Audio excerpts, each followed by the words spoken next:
quickly how the effect works. There are a lot of fun complexities I'd love to spend the whole evening on, but I won't. But let's say you have sunlight hitting some particle and it's unevenly heated. So the side facing the sun is warmer, the side away cooler. Gas molecules that bounce off the warm side bounce away with some extra velocity because it's warm. And so you see a net force away from the sun. That's called the photophoretic force. There are a bunch of other versions of it that I and some collaborators have thought about how to exploit. And of course, we may be wrong. This hasn't all been peer reviewed. We're in the middle of thinking about it, but so far it seems good.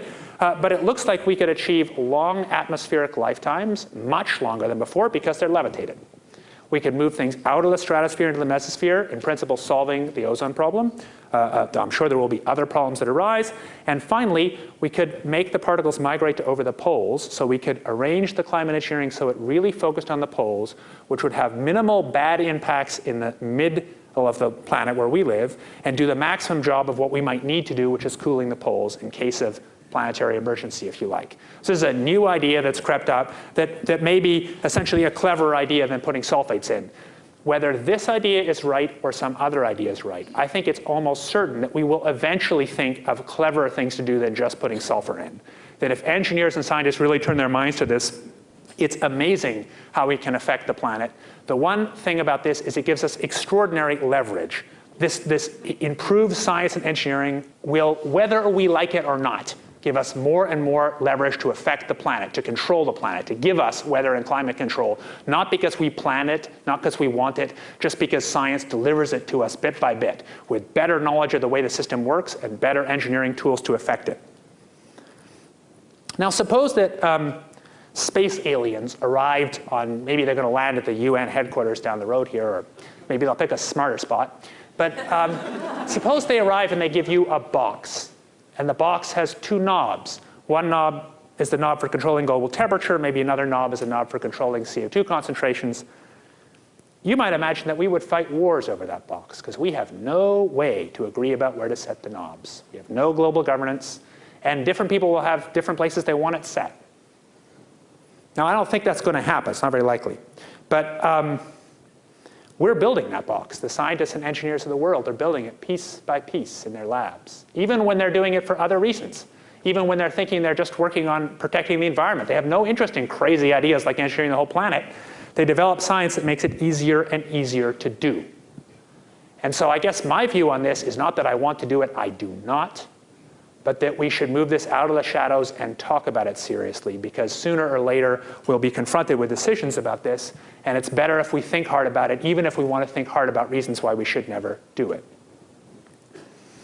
I'll give you two different ways to think about this problem that are the beginning of my thinking about how to think about it. But what we need is not just a few oddballs like me thinking about this, we need a broader debate, a debate that involves musicians, scientists, philosophers, writers who get engaged with this question about climate engineering and think seriously about what its implications are.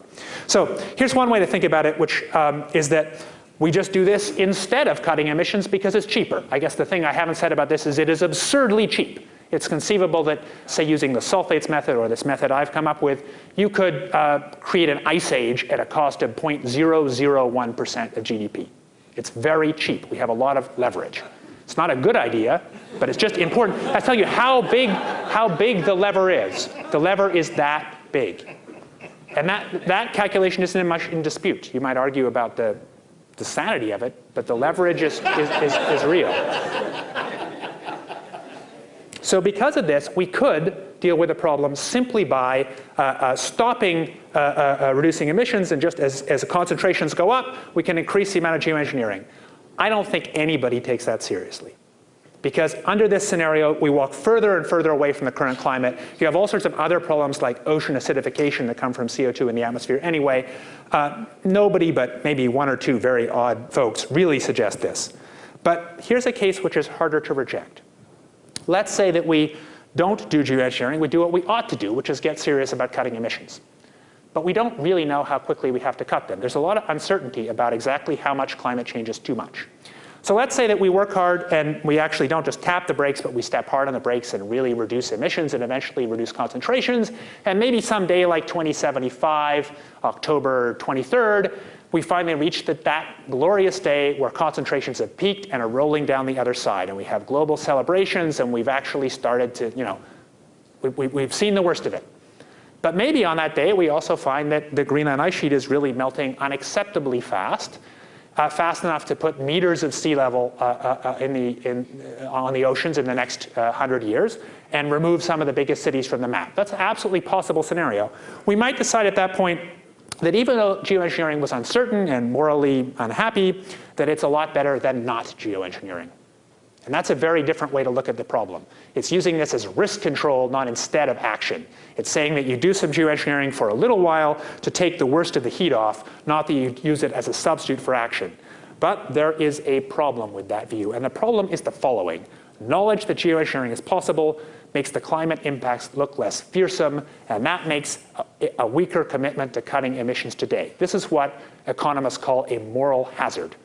And that's one of the fundamental reasons that this problem is so hard to talk about. And then in general, I think it's the underlying reason that it's been politically unacceptable to talk about this. But you don't make good policy by hiding things in a drawer. I'll leave you with 3 questions and then one final quote. Should we do serious research on this topic? Should we have a national research program that looks at this? Not just at how you would do it better, but also what all the risks and downsides of it are. Right now, you have a few enthusiasts talking about it, some in a positive side, some in a negative side, but that's a dangerous state to be in because there's very little depth of knowledge on this topic. A very small amount of money would get us some. Many of us, maybe now me, think we should do that, but I have a lot of reservations. My reservations are principally about the moral hazard problem. And I don't really know how we can best avoid the moral hazard. I think there is a serious problem as you talk about this. People begin to think that they don't need to work so hard to cut emissions. Another thing is maybe we need a treaty. Maybe we need a treaty that decides who gets to do this. Right now we may think of a big rich country like the US doing this, but it might well be that in fact if China wakes up in 2030 and realizes that the climate impacts are just unacceptable, they may not be very interested in our moral conversations about how to do this, and they may just decide they'd really rather have a geoengineered world than a non-geoengineered world, and we'll have no international mechanism to figure out who makes the decision. So here's one last thought, which is said much, much better in 25 years ago in the US National Academy report than I can say today, and I think it really summarizes where we are here.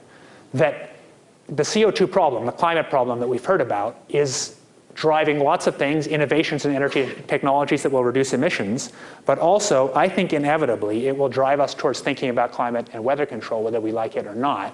And it's time to begin thinking about it, even if the reason we're thinking about it is to construct arguments for why we shouldn't do it. Thank you very much.